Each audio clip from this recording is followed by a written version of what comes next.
Halo, Assalamualaikum. Kembali lagi bersama saya Dewi Fitriani. Pada kesempatan ini kita masih membahas tentang teks berita.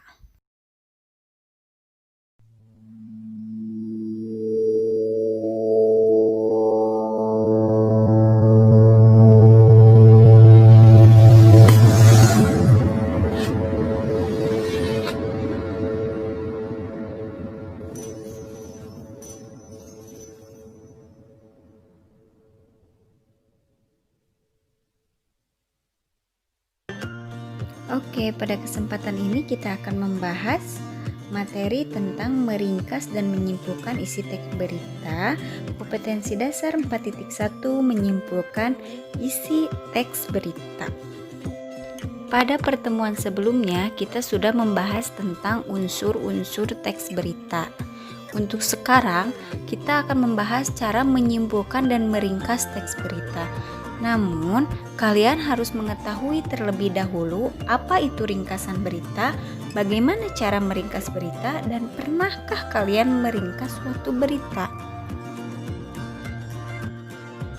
Selanjutnya, kita akan membahas apa itu ringkasan dan apa itu meringkas.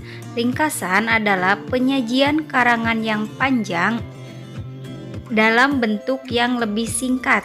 Sedangkan meringkas suatu kegiatan dalam membuat berita dengan bentuk pokok atau unsur-unsur berita saja. Langkah dalam meringkas dan menyimpulkan isi berita. Langkah-langkahnya ada 3. Yang pertama, mendengarkan atau membaca berita. Yang kedua, mencatat pokok-pokok dan unsur-unsur berita. Yang ketiga, menyampaikan kembali secara lengkap dan ringkas isi teks berita.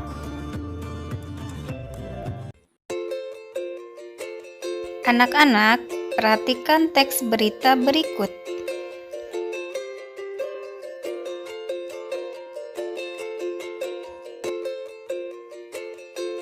Hari menjelang Lebaran, Sabtu 15 November, Pelabuhan Penyeberangan Merak mulai dipadati truk.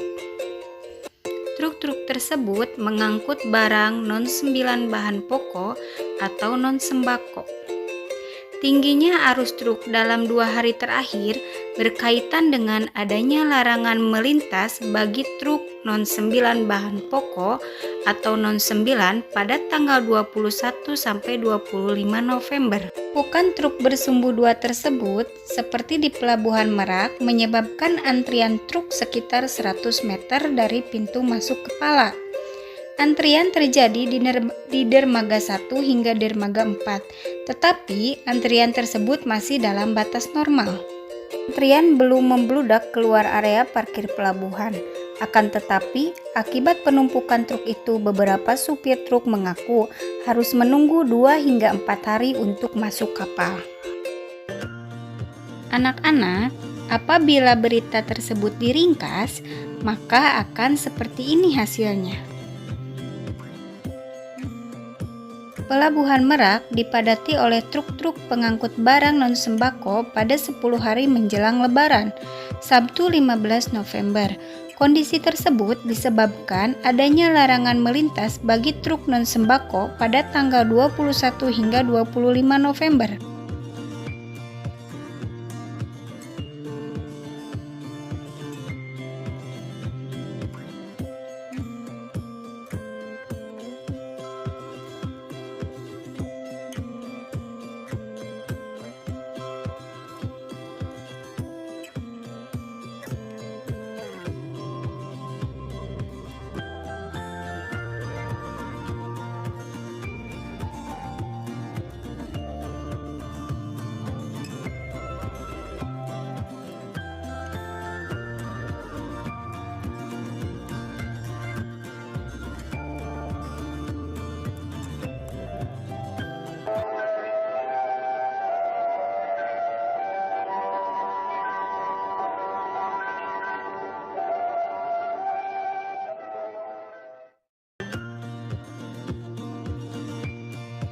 Nah, anak-anak, untuk latihan kalian kali ini, coba kalian ringkas berita yang kalian simak atau kalian dengar dengan cara yang pertama, baca atau dengarkan tayangan berita yang ada di koran atau di televisi. Yang kedua, catat pokok atau unsur-unsur yang ada pada tayangan berita tadi. Yang ketiga, gabungkan unsur-unsur berita tadi menjadi sebuah paragraf. Dan yang keempat, sampaikan kembali ringkasan tersebut dalam bentuk video.